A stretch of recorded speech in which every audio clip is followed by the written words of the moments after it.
여러분 구원 받으셨습니까? 교회 다니는 분들한테 구원 받았냐고 물어보면 되게 기분 나빠합니다. 네, 그럼 구원 받았지. 왜 구원 받았는가 하는 질문이 중요하냐면, 구원 받지 않은 채로 신앙생활 하다가 죽으면 그것보다 억울한 일은 없습니다. 주일날 놀러 가지도 못하고, 그죠?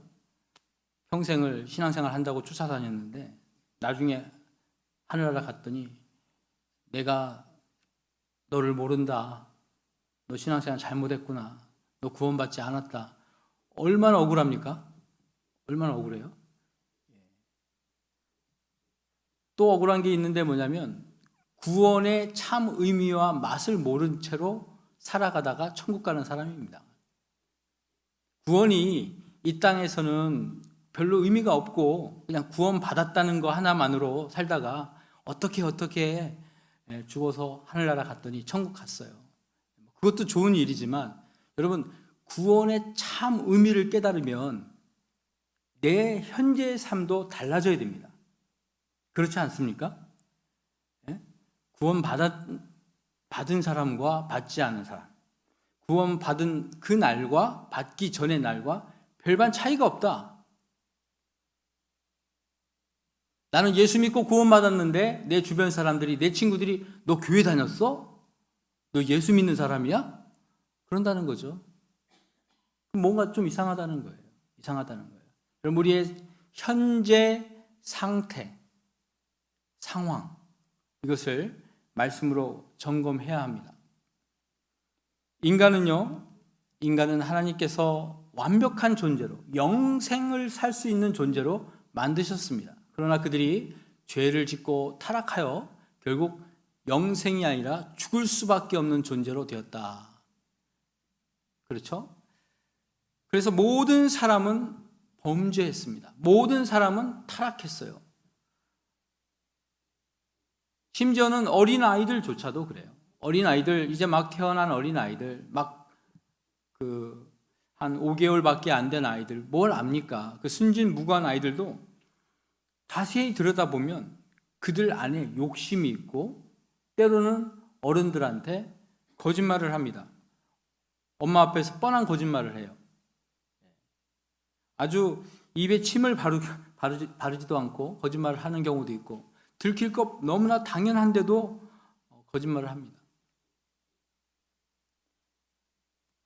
마치 인간 모두가 이런 거짓말을 할 수 있는 재능을 가지고 태어난 것 같습니다.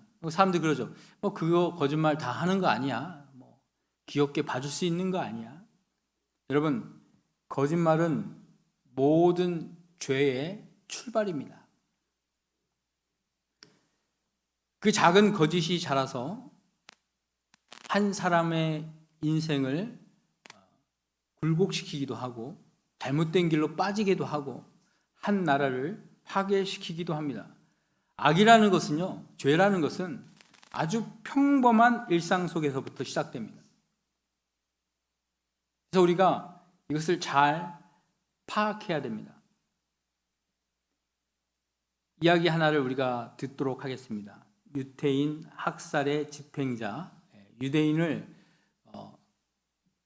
막 죽였던 한 사람의 이야기입니다. 한번 들어보시겠습니다. 히틀러 정권의 유태인 학살 집행자였던 아돌프 아이히만이 아르헨티나에서 숨어 지내다 1960년 이스라엘 비밀경찰에 붙잡혀 예루살렘에서 재판을 받을 때였습니다. 아우슈비츠에서 살아남은 한 유태인이 증인으로 나왔습니다. 재판관이 그에게 피고가 아이히만이 맞는지 확인해달라고 했습니다. 피고를 자세히 쳐다보고 있던 증인은 그 자리에서 졸도하고 말았습니다. 깨어난 증인에게 재판관이 물었습니다. 과거의 악몽이 되살아났습니까? 증인의 대답은 뜻밖이었습니다. 너무나 평범한 사람이라는데 충격을 받았습니다.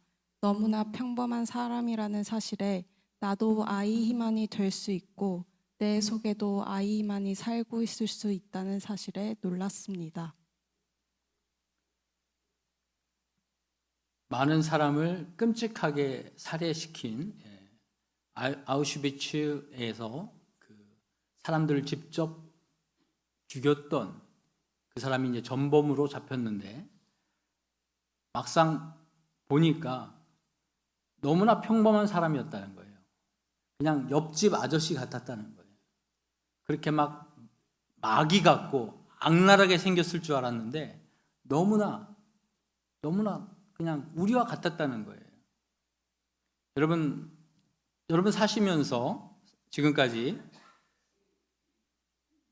내 안에서도 이런 죄성을 발견해 본 적이 없으십니까?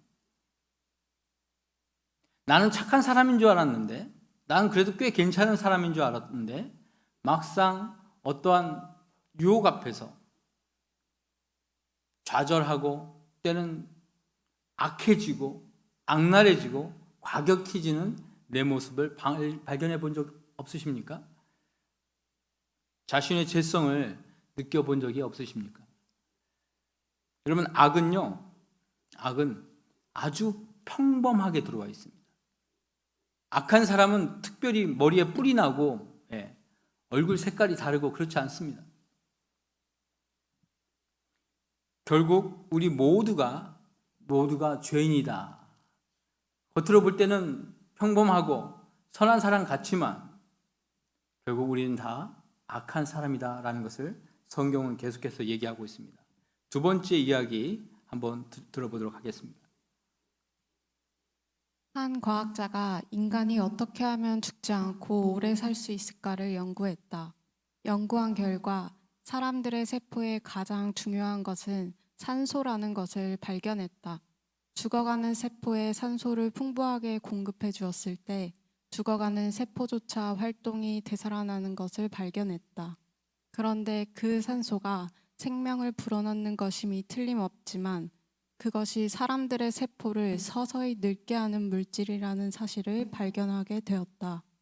사람들은 산소 없이 살 수 없는데 바로 그 생명 유지에 필수적인 산소가 우리의 육체를 서서히 늙어가게 하는 원인도 된다는 것이다.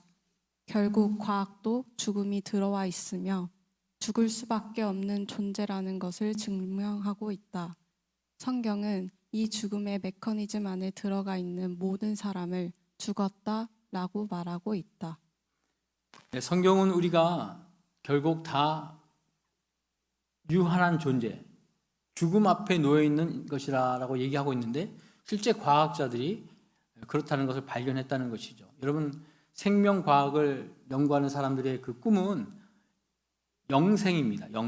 영원히 죽지 않는 것, 늙지 않는 것. 그것을 위하여 그들이 어마어마한 돈을 투자해가면서 연구를 하고 있어요. 그런데 결국 그들이 발견한 것은 뭐냐면 우리가 살기 위해서 숨을 쉬고 살기 위해서 산소가 필요한데 그 산소 자체가 우리의 세포들을 산화시키고 점점 늙게 한다는 사실이에요. 그러니까 우리는 존재 자체가 결국은 죽을 수밖에 없는 존재라는 것이 성경 말씀뿐만 아니라 세상 과학 이치도 그렇게 말하고 있다는 것입니다. 그러므로 우리는 우리의 상태, 우리의 존재가 어떤 상태라고요? 결국 하나님께로 가야 할 존재라는 것입니다. 우리 한번 오늘 우리가 읽었던 말씀을 통해서 다시 한번 이 말씀들을 살펴보도록 하겠는데요. 에베소서 2장 1절입니다. 1절 다시 한번 같이 큰 소리로 읽겠습니다. 시작. 그는 허물과 죄로 죽었던 너희를 살리셨도다. 그래서 우리는 본질적으로 다 죽었던 사람인데, 아니 나 지금 살아 있는데, 지금 숨 쉬고 있는데 지금 죽어 있다고 성경은 말하고 있다는 거예요. 왜 내가 죽었는가? 첫 번째, 허물로 인하여 죽었다는 거예요. 허물이 있다는 거예요. 두 번째, 죄가 있다는 거예요. 이 허물이라는 것은요, 바른 길이 있는데 그 길가에서 벗어난 걸 얘기합니다. 떨어진 거예요. 원래는 달려 있어야 되는데 떨어진 거예요. 어긋난 것을 이 허물이라고 얘기합니다. 그리고 죄는 원래 목표, 목적, 표적이 있는데 그것을 빗나간 거예요. 이번 아시안 게임 때 양궁하는 걸 보니까 우리 한국 선수들 대단하더군요. 주지훈 선수인가요? 그 사람은 대학교 다닐 때 운동을 시작했다고 하는데 우리나라 대표로 나가가지고 금메달을 따는 모습에 깜짝 놀랐습니다. 여러분, 활을 쐈는데 그 활이 당연히 관역을 명중해야 되는데 그 활이 표적이 아니라 다른 곳으로 갔어요. 그것을 죄라고 성경은 얘기하고 있다는 것입니다. 하나님께서 우리를 만드신 목적이 있어요. 진짜 삶의 목표가 있어요. 근데 그 목표를 잃어버리는 것, 그것이 하마르티아, 죄라는 거예요. 하나님께서 아담을 만드신 목적이 있어요. 하나님이 여러분을 만드신 목적이 있어요. 근데 그 목적을 벗어난 삶을 살고 있는 것, 그것이 죄고, 하나님의 진리, 하나님이 이렇게 인간이 살도록 말씀으로, 진리로, 법으로 정하셨는데 그것을 지키지 않고 사는 것, 그것이 파랍토마, 벗어난 거예요. 떨어진 거예요. 그것이 바로 우리의 인생이라는 거예요. 그리고 그러한 인생을 오늘 말씀에 보니까 죽음이라고 표현했는데, 여기서 말하는 죽음이라는 것은 그냥 숨을 끊었다는 것이 아니라 죽음을 향해 걸어가고 있다는 표현이에요. 저와 여러분이 하나님께서 만들어 놓으신 목표대로 살지 않고 하나님의 말씀 그 진리대로 살지 않으면 우리가 잘 살고 있는 것 같고 행복하게 살고 있는 것 같지만 말씀 그대로 비춰보면 죽음으로 걸어가고 있다는 거예요. 죽음의 반대는 생명입니다. 이 생명은 그럼 무엇인가? 요한복음 17장 3절에 보니까 영생은 곧 유일하신 참 하나님과 그가 보내신 자 예수 그리스도를 아는 것이다. 우리가 죽음의 길을 걸어가는 것은 하나님의 뜻에서 벗어나고 하나님의 목표에서 벗어나는 것이 죽음이라면 영생이라는 것, 생명의 길은 뭐라고 얘기하고 있습니까? 바로 예수님, 하나님이 보내신 그 아들 예수님을 아는 것, 예수님 안에 거하는 것, 그것이 영생이라고 성경은 얘기하고 있는 것입니다. 두 번째로 우리는 구원 이전의 상태에 대해서 얘기할 때 궁금하게 됩니다. 그러면 우리는 왜 죽은 상태가 되었을까? 2절 말씀 같이 읽도록 하겠습니다. 2절입니다. 시작. 그때 너희는 그 가운데서 행하여 이 세상 풍조를 따르고 공중의 권세 잡은 자를 따랐으니 곧 지금 불순종의 아들들 가운데서 역사하는 영이라. 우리가 왜 죽게 되었느냐? 첫 번째, 이 세상의 풍조를 따른다는 것입니다. 우리가 하나님이 만들어 놓으신 그 길, 진리로 행하는 것이 아니라 세상의 길을 따라가는 거예요. 세상의 유행을 따라가는 거예요. 세상의 도덕, 세상의 가치 기준, 이것들을 따라간다는 거예요. 이것은 옳은 것 같습니다. 진리인 것 같아요. 왜? 모든 사람들이 그렇게 하니까. 그러나 이러한 사고방식은 하나님 없는 사고방식이에요. 진리인 것 같고 문화인 것 같고 유행인 것 같지만 그것은 우리를 죽은 상태로 만드는데, 그것은 왜냐? 하나님이 없는 사고방식과 삶이기 때문이라는 것입니다. 또한 이러한 삶 가운데, 이러한 세상적인 지식 가운데 그것을 조정하는 것이 있어요. 잘 이해가 안 되죠? 네. 여러분, 돈도 신이라고 우리가 부릅니다. 신. 왜 돈이 신인가? 돈이 생명이 있습니까? 돈이 생명이 있어요? 네, 생명이 있습니다. 돈이 돈을 낳습니다. 돈이 움직입니다. 돈이 커지기도 합니다. 돈이 힘을 갖습니다. 돈을 만몬신이라고 하는 거예요. 이 세상을 움직이는 악한 영이 있다는 거예요. 그래서 그때 너희 가운데서 행하여 이 세상 풍조를 따르고 공중의 권세 잡은 자를 따랐으니, 우리가 세상을 따라간 줄 알았는데 세상의 문화를 따라간 줄 알았더니 알고 보니까 그것이 악한 영을 따랐다는 것이죠. 여기 이제 행한다는 말이 있는데 할라크라는 이제 히브리어와 같은 말인데 걷는다는 뜻입니다. 걷는다. 결국 우리가 신앙생활을 하는 것은요, 어떻게 걷느냐, 어디를 향해 걷느냐, 누구와 함께 걷느냐는 것이죠. 우리가 요즘 열왕기서를 보고 있는데 그 각 왕들이 죽었다는 얘기를 하면서 그가 어떻게 행했다 이렇게 정리를 해주는 말씀이 나옵니다. 이 행한다는 말이 바로 어떻게 걸었다, 누구와 함께 동행했다, 어느 방향으로 갔다는 것이죠. 성도 여러분, 여러분은 어떠한 삶을 걷고 계십니까? 어느 길을 걷고 계십니까? 누구와 함께 가고 계십니까? 누구와 동행하고 계십니까? 인간이 왜 죽을 수밖에 없느냐? 하나님과 동행하지 않는다는 거예요. 하나님과 전혀 상관없는 삶을 산다는 거예요. 본인들은 인정하지 않겠지만 그 삶 자체가 세상의 악한 영의 조종을 받는다는 것입니다. 그리고 그 영은 어떻게 역사를 하느냐? 우리가 하나님을 깨닫고 하나님을 발견하고 하나님과 친목하고 하나님과 교제하고 하나님과 가까워지는 것을 막는 그런 역할을 한다는 거예요. 우리 세 번째 이야기를 한번 들어보겠습니다. 어느 날 영국의 어떤 노신사가 일주일에 한 번씩 습관적으로 도서관에 갔습니다. 그는 도서관에서 책을 읽다가 하나님에 관한 생각이 싹트기 시작했습니다. 그분은 어떤 분일까? 나는 그분과 어떤 관계를 맺어야 하는가? 이런 생각을 하는 노신사에게 그 순간 사단이 찾아와 그의 마음에 이렇게 말합니다. 점심시간이야. 배고픈데 뭘 그렇게 생각하니? 골치 아프게. 그 순간 그는 마음에 생긴 하나님에 관한 생각을 누르고 식당으로 갔습니다. 점심을 먹다가 또다시 하나님에 대한 생각이 마음에 일어나기 시작했습니다. 그분은 어떤 분일까? 나는 그분과 어떤 관계를 맺어야 하는가? 이때 사탄이 속삭입니다. 밥 먹는데 뭘 골치 아프게 쓸데없는 생각을 해. 우선 식사부터 끝내고 하지. 또다시 하나님 생각이 어렴풋이 나려 하자 사탄이 속삭입니다. 그거 뭐 있을 수 있는 생각이지. 그런데 오늘은 너무 바빠. 집에 가서 할 일이 너무 많은데 지금은 쓸데없는 생각을 하고 있을 때가 아니지. 라고 그의 마음에 솟아오르는 생각을 막았습니다.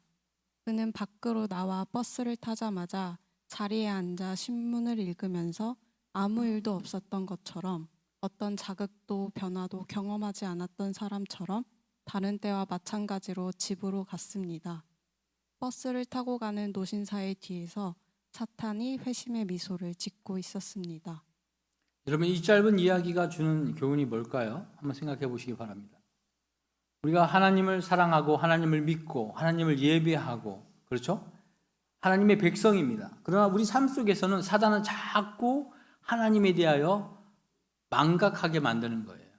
무엇으로 그럴까요? 바쁜 일로, 일상 일로, 밥하고 빨래하고 집안 청소하고 바쁘잖아요.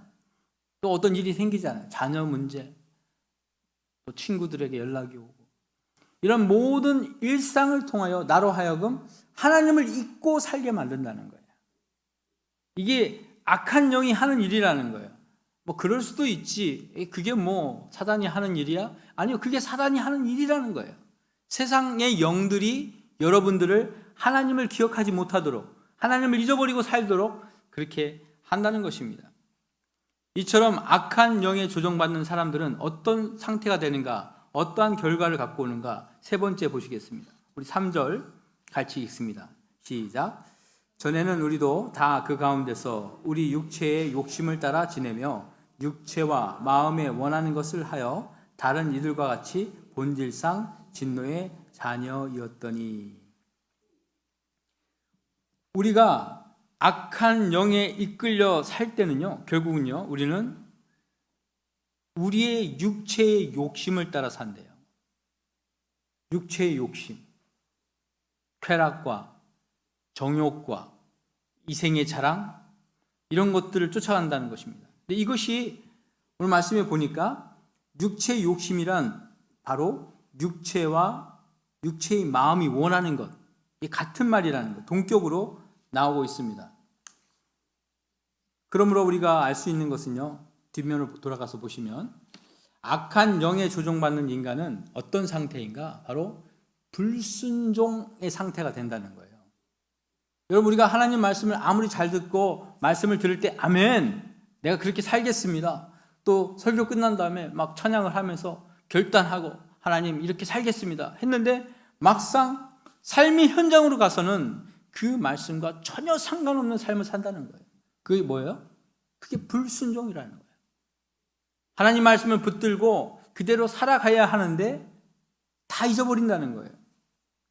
그래서 불순종이란 무엇인가? 우리 믿는 사람이든 믿지 않는 사람이든, 당연히 믿는 사람들은 그 안에 순종하는 마음이 있겠지만 하나님을 믿지 않는 사람들은 다 불순종의 마음을 갖고 있다는 거예요. 근데 우리가 하나님을 믿는다 하면서도 여전히 내 안에 불순종이 일어난다는 거죠. 불순종이 뭔가? 첫 번째, 자기에게 순종해야 하는 주인이 있다는 것. 내가 누구에게 순종해야 되는구나, 이분을 나의 주인으로 섬겨야 되는구나, 이 상황을 못 견디는 거예요. 내가 주인인데, 내 인생의 주인은 난데, 그렇죠? 우리가 열왕기서를 읽잖아요. 왕들의 이야기잖아요. 결국 내 이야기 아닙니까? 왜 그렇습니까? 내가 왕이거든요. 내 인생에 내가 주인이고 내가 왕이잖아요. 내 마음대로 내가 하고 싶은 대로 할 수 있잖아요. 그런데 누군가가 내 위에 왕으로 계시다는 거예요. 내 위에 주로 계시다는 거예요. 그분의 말을 들어야 된다는 거예요. 그 자체가 귀찮고 기분 나쁘고 싫다는 거예요. 나는 자유의 인간인데, 자유로운 사람인데 나를 통제하는 그 누가 있네? 이게 싫은 거예요. 여러분, 이 마음이 바로 불순종의 마음이라는 것입니다. 그리고 자기 인생을 자기가 주관하는 주인이 되겠다는 마음이에요. 이게 바로 에덴 동산에서 아담이 처음으로 한 범죄입니다. 하나님께서 아담에게 모든 걸 주셨죠. 에덴 동산에 있는 모든 실과를 따먹고 가고 싶은 대로 가고 하고 싶은 대로 다 해라. 그러나 딱 하나, 이 중앙에 있는 선악과 이 실과는 절대 먹으면 안 돼. 여러분, 그 선악과 의미가 뭘까요? 그 선악과를 먹으면 그 순간 뭐 독사가처럼 먹고 죽는 겁니까? 아니죠. 실제로 먹었는데 아무 일도 일어나지 않았죠. 선악과의 의미는 바로 창조주와 피조물 사이에 관계를 설명하는 거예요. 하나님은 주님이시고 우리는 피조물로서 절대 넘지 말아야 될 선이 있다는 거죠. 내가 내 인생의 주인인 같지만 나의 참 주인은 하나님이라는 거예요. 그걸 인정하는 삶이 바로 이 선악과라는 거죠. 그러나 아담은 그것을 넘은 거예요. 물론 뱀이 하와를 유혹해서 그 하와가 건네진 선악과를 통하여 아담이 먹었지만 결국 뭐예요? 보암직하기도 하고 먹음직하기도 하고 지혜롭게 할 만큼 탐스럽기도 한 그 선악과가 뭐예요? 결국 하나님처럼 되고 싶다는 거예요. 하나님처럼 다스리고 싶다는 거죠. 두 번째로, 이런 불순종 상태가 되고 그 다음은 뭡니까? 육체의 욕심을 따라 마음이 원하는 것을 하는 상태가 된다는 거예요. 그러므로 인간은 지금, 인류는 어떤 상태이냐? 자기의 육체의 욕심을 따라 달려가는 시대입니다. 여러분, 우리가 보는 TV, 매스컴, 드라마, 광고, 뉴스, 이 모든 매체들을 갖다가 종합해서 하나로 설명한다면 결국은 뭐예요? 육체의 욕심이에요. 마음이 원하는 것은 다 하라는 거예요. 그런데 성경에서는 이 육체에 대해서 뭐라고 얘기합니까? 갈라디아서 5장 19절에서 21절 말씀 우리 한번 같이 읽도록 하겠습니다. 19절에서 21절 시작.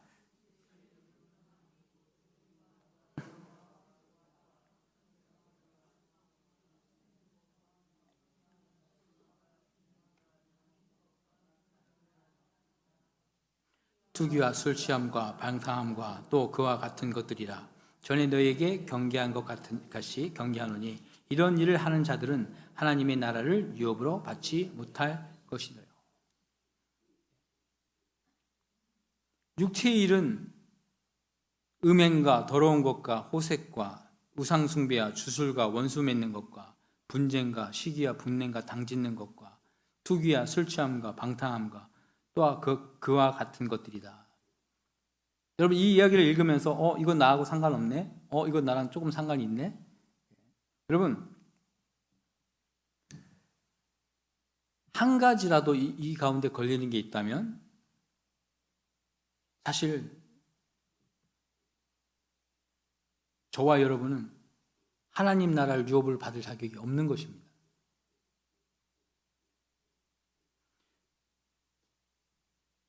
투기하고 분쟁하고 당짓는 거 있을 수 있는 거 아닌가요? 우리 안에 있는 거 아닌가요? 그런데 성경은 뭐라고 하냐면 이런 일을 하는 자들은 하나님 나라를 유업으로 받을 수 없대요. 그러므로 성도 여러분, 우리는 저들보다 좀 낫지. 나는 그래도 이것은 안 하니까 내가 저 정도는 아니지, 저기까지는 안 갔어가 아니라는 거예요. 성경은 무슨 얘기를 합니까? 결국은 세상 사람들은 다 죄 아래, 죄 가운데 있다. 의인은 없대, 한 명도 없다. 결국 인간은 다 죄 가운데 있고 그 본성이, 사람의 본성이, 죄악적인 본성이 그를 이끌어간다. 그 본성에 이끌려가는 존재라는 것이죠. 그래서 3절 말씀에 뭐라고 합니까? 우리는 어떤 존재라고요? 우리가 아까 읽었던 3절 말씀 끝절에 보니까 다시 한번 제가 읽겠습니다. 전에 우리도 다 그 가운데서 우리 육체의 욕심을 따라 지내며 육체와 마음에 원하는 것을 하여 다른 이들과 같이 본질상 진노의 자녀였다. 이것이 우리의 상태라는 거예요. 진노의 자녀. 죗값을 치러야 하는 존재라는 것입니다. 여기서 말씀이 딱 끝나면 짧게 끝나기 참 좋은데 답답하죠. 이게 고구마 먹고 물 안 먹은 것처럼 답답해요. 우린 죄인이구나. 어쩌란 말이지? 아이쿠. 그런데 놀라운 것은 그러한 인간의 상태, 절망해야 될 인간의 상태를 하나님께서는 그냥 두지 않으시고 절망을 기쁨으로, 사망을 영생, 생명으로 바꿔놓으셨다는 것이죠. 우리 한번 4절부터 6절까지 말씀을 같이 읽도록 하겠습니다. 시작. 긍휼이 풍성하신 하나님이 우리를 사랑하신 그 큰 사랑을 인하여 허물로 죽은 우리를 그리스도와 함께 살리셨고 너희는 은혜로 구원을 받은 것이라. 또 함께 일으키사 그리스도 예수 안에서 함께 하늘에 앉히시니. 하나님께서 이처럼 죽을 수밖에 없는 상태, 죄 가운데 있는 상태, 악한 영에게 조종받는 상태에 있는 우리를 어떻게 해요? 그리스도와 함께 살리셨다는 거예요. 죽어있는 상태, 죽음으로 달려가는 상태에 있는 우리를 살리셨고 함께 일으키셨대요. 어디에서 일으키십니까? 예수님께서 무덤에서 일어나실 때 우리를 함께 일으키신 거예요. 그리고 함께 앉히셨다. 어디에 앉힙니까? 예수님이 지금 어디에 앉아 계세요? 의자에 앉아 계시죠. 하늘 보좌에 앉아 계신 거예요. 예수님이 앉아 계시다가 벌떡 일어날 때가 있어요. 언제 일어나실까요? 스데반 집사가 순교할 때 예수님께서 일어나십니다. 여러분, 나중에 우리가 예수님을 만날 때 주님이 일어나서 우리를 반겨주십니다. 그런데 우리는 이전에는 허물과 죄로 죽을 수밖에 없는 그런 상태였는데 우리를 어떻게 해주셨다고요? 살려주셨대요. 아멘입니까? 아멘의 진전성이 담겨 있어요. 아멘입니까? 아멘. 이게 아니라 와, 자다가도 벌떡 일어나서 박수 칠 일이네. 죽었다 살아났대요. 죽었다 살아났대요. 완전히 죽을 수밖에 없는, 영원히 죽을 수밖에 없는 우리인데 살려주셨다. 뭐가 달라졌습니까? 우리의 영적인 상태가 바뀐 거예요. 전에는 죽음으로 걸어가는 거예요. 내가 하루하루 더 살아가는 게 뭐예요? 결국 죽으러 가는 거예요. 죽을 날이 열흘 남았네, 9일 남았네, 이렇게 사는 거예요. 그러나 지금은 그렇지 않습니다. 우리를 살려주셨어요. 영원한 아버지 집으로 가는 거죠. 죽음이라는 것이 의미가 바뀌는 거예요. 구원받은 우리가 사는 인생은 그리스도 밖에 있을 때는 어땠습니까? 세상의 풍조를 따라가는 것이죠. 세상의 유행을 따라가는 거예요.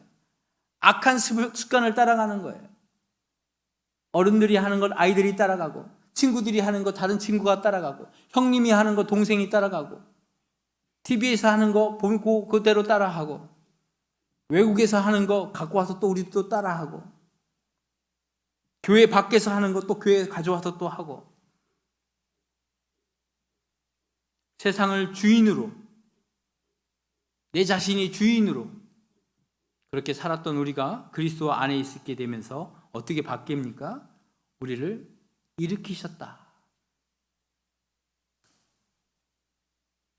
새로운 임무를 주기 위해서, 새로운 직분을 주기 위해서 잠깐 자리에서 일어나 주십시오.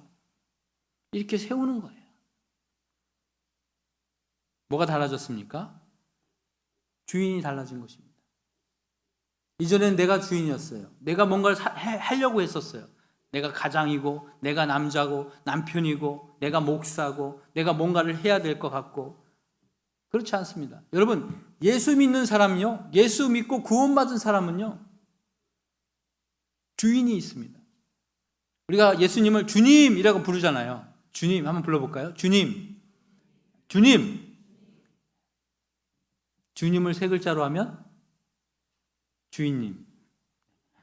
주인님. 그런데 여기서 말하는 주님이라는 것은 로드예요, 로드. 나의 모든 것을 가지신 분이라는 뜻이에요. 나는 그분의 속한 자, 나는 그분의 종, 내가 가지고 있는 것, 내 생명, 이 모든 것이 그분 거라는 거예요. 그것을 인정하는 것이에요. 그냥 주님, 주님, 그런 주님이 아니라는 거예요. 완전히 주인이 바뀐 것. 마지막으로 날 때부터 진노의 자식이었던 우리가 완전히 고와 같이 버려지고 타락해서 지옥으로 떨어질 수밖에 없는 그런 존재였는 우리가 어떻게 바뀌었습니까? 앉는 자리가 바뀌는 거예요. 최고 좋은 자리에 앉는 거예요. 어떤 자리입니까? 하늘 보좌에 앉는 거예요. 예수님이 앉아 계신 그 자리에 우리도 앉는 거예요. 대박 아닙니까? 예? 그냥 천국 가는 게 아니고요. 천국에서 제일 좋은 자리에 우리가 가는 거예요. 주님과 함께 앉는 거예요. 하나님께서 아들에게 주실 그 축복을 우리에게도 주시는 거예요. 우리는 양자인데 그와 같은 우리를 양자 삼아 주셔서 당신의 독생자가 가지고 계신 그 권한과 그 상속과 그 모든 귀한 것들을 우리에게 똑같이 분배해 주신다는 거예요. 감사하지 않습니까? 저는 그 영상 중에 그걸 봤어요. 어떤 흑인 청소년 한 16살쯤 되는 것 같아요. 근데 이 아이가 입양된 것 같아요. 미국의 이제 포스트 키드, 고아원은 아니고 이제 입양하는 그 부모님 밑에서 자라게 되는데 태어나서 처음으로 생일 케이크를 선물 받고 자기 이름을 부르면서 그 생일을 하는데 아이가 막 어찌할 바를 모르는 거예요. 그리고 막 울면서 자기의 그 양 부모님께 매달려서 우는 모습을 보게 돼요. 태어나서 한 번도 자기 이름으로 생일 케이크를 받아보지 못한 아이가 그 집에 입양되어서 아들로서, 자녀로서 축복받고 사랑받는 것을 보면서 우리도 그렇게 된다는 것입니다. 사랑하는 성도 여러분, 우리가 지금 이 땅에 살 때는 고아처럼 아무도 나를 돌봐주지 않고 사람들이 내 마음 알아주지도 못하고 어려운 형편 가운데 있더라도 여러분은요, 신분이 바뀐 거예요. 고아에서 하나님의 아들과 딸로 신분이 바뀌신 줄 믿으시기 바랍니다. 자다가도 일어나서 박수 쳐야 됩니다. 자다가 일어나면 화장실 가는 게 아니라 자다가 일어나면 맞아, 내가 신분이 바뀌었지. 내가 하나님 아들이네. 아들 하나님 딸이네. 상속권이 있었네. 아버님이 돌아가시면서 아버님이 남겨주신 유산을 발견하면 와, 기쁘지 않겠습니까? 몰랐던 상속물이 있으면 놀랐겠죠. 여러분, 그것보다도 더 큰 거예요. 하늘의 축복, 하늘의 그 보물과 보화, 그것은 이 땅에서 말하는 뭐 금은 보화, 다이아몬드 이런 거랑 다르다는 것이죠. 우리의 삶은 완전히 바뀐 상태가 되는 것입니다. 놀라운 것은 이렇게 하나님께서 우리에게 구원을 주시는데 그 이유가 뭘까요? 하나님은 왜 우리에게 구원을 주시는 것일까요? 한번 생각해 보셨습니까? 이뻐서? 이뻐서? 아니죠. 아멘, 누구 아멘입니까? 자신감 있네. 하나님이 이뻐서. 오늘 말씀에 보면 4절과 7절 말씀을 한번 찾아보겠습니다. 4절 말씀 같이 읽습니다. 시작. 긍휼이 풍성하신 하나님이 우리를 사랑하신 그 큰 사랑을 인하여. 왜 그랬다고요? 하나님의 큰 사랑입니다. 하나님은 사랑이시라. 하나님은 사랑이 있기 때문에 사랑으로 하신 일이에요. 사랑받을 만 하기 때문에 사랑받는 게 아닙니다, 여러분. 저와 여러분이 하나님의 사랑을 받는 것이 하나님이 사랑받기에 흡족한 무언가를 했기 때문에 사랑한다면, 그렇기 때문에 우리에게 구원을 주신다면 그것은 은혜가 아니에요. 그건 상급이죠. 포상이죠. 내가 한 것을 한 만큼 받는 것이죠. 7절 말씀도 한번 보겠습니다. 같이 읽습니다. 시작. 이는 그리스도 예수 안에서 우리에게 자비하심으로 그 은혜의 지극히 풍성함을 오는 여러 세대에 나타내려 하심이라. 뭐라고요? 그리스도 예수 안에서 우리에게 자비하심으로. 자비하다. merciful. 우리는 벌을 받아야 마땅하고 징계를 받아야 마땅하지만 하나님께서 인내하시고 자비를 베푸셨다는 거예요. 이것이 바로 구원의 동기라는 거예요. 8절 말씀에 보니까 너희는 그 은혜에 의하여 믿음으로 말미암아 구원을 받았으니 라고 나옵니다. 은혜에 의하여 믿음으로 구원받았대요. 여러분, 우리가 구원을 돈 주고 샀습니까? 얼마 주고 사셨어요? 9원? 아니죠.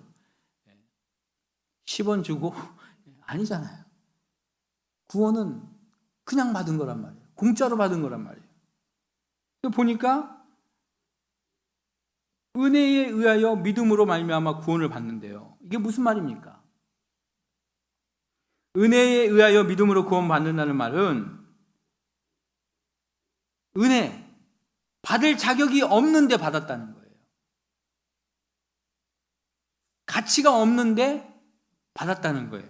그러므로 이 말의 뜻의 첫 번째 의미는 우리에게 구원받을 자격이 없다는 거예요. 저와 여러분은 사실 구원받을 자격이 없다는 거예요.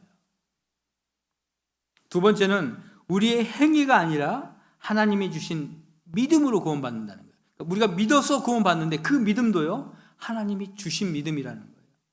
내가 한번 오늘부터 믿어볼까? 내가 한번 잘 믿어봐야지. 이것이 아니라는 거예요. 하나님이 믿음을 주신다는 거예요. 믿게끔 하신다는 거예요. 결론적으로 우리가 할 수 있는 건 무엇입니까? 아무것도 없다는 거예요. 특별히 우리가 자랑할 수 없다. 다시 한번 제가 8절 읽겠습니다. 8절 9절 너희는 그 은혜에 의하여 믿음으로 말미암아 구원을 받았으니 이것은 너희에게서 난 것이 아니요 하나님의 선물이라. 온전히 하나님이 주신 것이지 우리 스스로 획득하거나 쟁취하거나 얻은 것이 아니라는 거예요. 9절 행위에서 난 것이 아니니 우리가 열심히 하나님을 믿고 섬기고 찬양하고 예배하고 헌금하고 이런 행위가 아니라는 거예요. 그러므로 우리는 누구도 하나님 앞에 자랑할 수 없다. 이것이 은혜에 의하여 믿음을 구원받았다. 우리 상태가 완전히 바뀌었는데 이것이 뭐라? 하나님의 온전한 은혜로 하나님의 선물인 줄 믿으시기 바랍니다. 이것을 믿어야 돼요. 그리고 이것을 정말 여러분들이 붙잡으셔야 되고 감탄하셔야 되고 이것을 계속해서 찬양하고 고백하는 거예요. 우리가 왜 주일날 모입니까? 왜 주일날 모입니까? 예수님이 부활하신 그날을 우리가 예배 경배하는 거잖아요. 예수님께서 부활하시면서 우리도 같이 일으켜서 세워주셨고 예수님이 승천하시면서 우리를 하나님 예수님의 그 자리에 우리를 앉혀주실 것이고 예수님께서 다시 오시면 우리 몸이 변하여 영생으로 들어가게 될 것을 믿기 때문에 우리가 주일날 예배하는 거예요.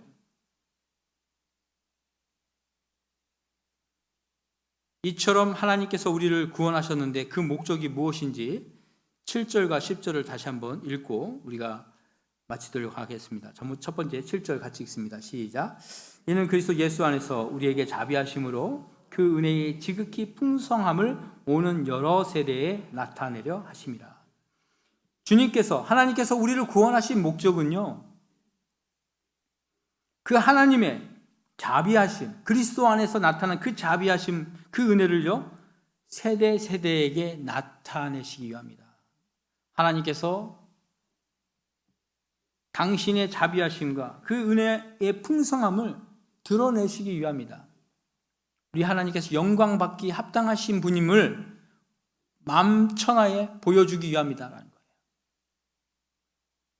두 번째로 10절 말씀에 보면 우리는 그가 만드신 바라 그리스도 예수 안에서 선한 일을 위하여 지으심을 받은 자니. 이게 하나님께서 우리 인간을 처음에 만드신 아담을 만드신 목표라는 거예요. 목적이라는 것이에요. 그것이 표적이라는 거예요. 근데 우리가 그 표적을 빗나갔다는 거예요. 하나님께서 우리를 선한 일을 하라고 만드셨더니 악한 일을 하네요. 하나님께서 진리의 길을 걸으라고 길을 만들어 주셨는데 우리가 그 길에서 떨어져 나갔네요. 이것이 허물과 죄라는 거예요. 그러므로 우리를 구원하신 목표는 뭐예요? 다시 원 목적, 우리를 지으신 목적을 이루기 위함이라는 거예요. 그게 뭡니까? 예수 안에서 선한 일을 하라는 거예요. 예수님께서 이 땅에 오셔서 제자들을 가르치시고 말씀하신 모든 것들이 뭐예요? 하나님께서 우리를 창조하신 그 창조 목적을 다시 이루는 거예요. 새롭게 하시는 거예요. 완벽하게 하시는 거예요. 사단이 망가뜨려 놓은 것들을 다시 회복시키시고, 인간들이 죄에 지었기 때문에 병이 들어오고 귀신이 들리고 죽을 수밖에 없는 그런 모든 인간관계 속에서 오는 모든 아픔과 그 괴로움들, 그 눈물들을, 그 고통을 다 씻겨주신다, 회복시켜주신다. 그리고 우리가 그 일에 동참하게 한다.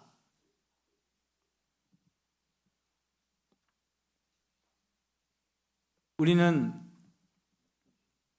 바뀌어진 상태로 살아가야 합니다. 여러분, 성경 말씀에 보니까 개가 토한 것을 다시 먹는다 이런 표현이 나와요. 주님께서 우리를 구원해 주셨어요. 다른 상태로 만드셨어요. 다른 신분을 주셨어요. 마치 탕자가 집으로 돌아오니까 아버지가 기다렸다가 반갑게 맞이하고 그를 씻기고 옷을 입히고 반지를 끼워주잖아요. 씻겨준다는 건 뭐예요? 죄를 용서해 주는 거죠. 옷을 입혀주는 건 또 뭐예요? 새로운 신분을 갖게 하는 거죠. 반지를 끼워주는 건 뭐예요? 상속자라는 상징 아닙니까? 아버지 하나님께서 우리 인간들을 우리 능원교회 성도님들을 그렇게 불러주시고 기다려주셨다가 끌어안고 씻기고 옷을 입히시고 반지를 끼워주신단 말이에요. 그런데 우리가 여전히 세상을 바라보고 세상의 풍조를 따라가고 하나님께서 우리에게 주신 그 창조의 목적, 선한 일을 이루지 않고 우리가 아까 읽었던 육신의 소욕들, 방탕한 일들을 따라간다면 그것이 바로 개가 토한 것을 다시 먹는 결과를 낳는 것인 줄 믿으시기 바랍니다. 구원이 주는 가치는 무엇일까요? 우리 상태가 죽음의 상태에서 구원의 상태로 돌아왔어요. 그 주는 가치가 무엇일까요? 천국이 보장된 것? 맞습니다. 우리 갈 길이 정해졌으니 얼마나 좋습니까? 영생? 너무나 좋은 거죠. 과학자들이 그렇게 연구하고 별짓을 다 해도 억만금을 쏟아넣어도 발견할 수 없는 것들을 우리는 소유하게 됐으니 얼마나 기쁩니까? 그런데 저는 여러분에게 오늘 밤에 다시 한번 우리가 구원에 대하여, 인간의 상태에 대하여 공부하고 돌아봤을 때 우리가 정말 구원을 믿고 구원의 능력이 있고 구원의 가치를 가진 사람들이라면 우리 안에 감사가 넘쳐야 된다라고 말씀드리고 싶어요. 정말 구원 받으셨습니까? 정말 구원 받은 분들입니까? 그러면 감사가 철철 넘쳐야 돼요. 우리 부목사님 함자에도 철자가 있어서 은혜가 넘치고 감사가 넘쳐야 돼요. 비록 외양간에 송아지가 없고 무화과 나무에 과실이 안 맺혀 있고 내 통장에 잔금이 부족하고 몸은 병든다 할지라도 우리가 정말 구원을 받은 사람들이라면 감사해야 한다는 거예요. 그러면 우리가 구원을 돌아볼 때 우리 자신을 돌아보기를 원합니다. 성도 여러분, 감사하고 계십니까? 네, 감사하죠. 감사한 일이 있죠. 나에게 좋은 일이 있어요. 우리 가정에 좋은 일이 있어요. 그런 감사 말고요. 그런 감사 말고요. 구원에 대한 감사입니다. 구원에 대한 감사. 예전 미국에서 9.11 테러가 났을 때 쌍둥이 빌딩이 무너졌잖아요. 거기서 9.4일생으로 살아난 어떤 여자분이 계세요. 이분이 머리에 쇠 조각이 박혀가지고 며칠 동안 이제 혼수 상태에 있다가 그것을 뽑아내고 이제 살아났어요. 이분이 그 혼수 상태에 있을 때 아마 천국을 갔다 왔나 봐요. 외국분이죠. 미국분인데 그걸 간증을 하고 다니는 거예요. 그래서 난 천국을 갔다 왔다. 이건 우리나라에도 보니까 그분 말이 통역돼서 막 테이프로 돌아다니고 그러더라고요. 그래서 그런가 대단하다. 제가 참으로 실망스러운 일이 있었어요. 뭐냐면 그분이 원래 이제 부동산 투자하시는 그런 분이었대요. 사업가였답니다. 나중에 보니까 그 천국 간증을 하다 보니까 돈을 또 많이 벌잖아요. 그 돈으로 또 집도 사고 비행기도 사고 배도 사고 막 이런다는 얘기를 듣고서 이분 진짜 천국 갔다 온 거 맞나? 여러분 어떻게 생각하십니까? 정말 천국이 존재하네요. 정말 하늘나라가 있네요. 그것을 보고 왔어요. 그러면 이 땅에 있는 금은보와 부귀영화는 뭐예요? 아무것도 아닌 거죠. 정말 그것을 하나님이 주신 목적에 만큼 다 쓸 수 있는 거죠. 그렇지 않더라는 거예요. 오늘날 교회가 복음을 갖고 있지만 그 복음을 안다고 하지만 자꾸 세상을 따라가요. 덩치를 키우려고 하고 사람들을 모으려고 하고 재정을 모으려고 하고 건물을 세우려고 하고 목에 힘을 주려고 하고 권력을 가지려고 하고 유명해지면 또 정치를 하려고 하고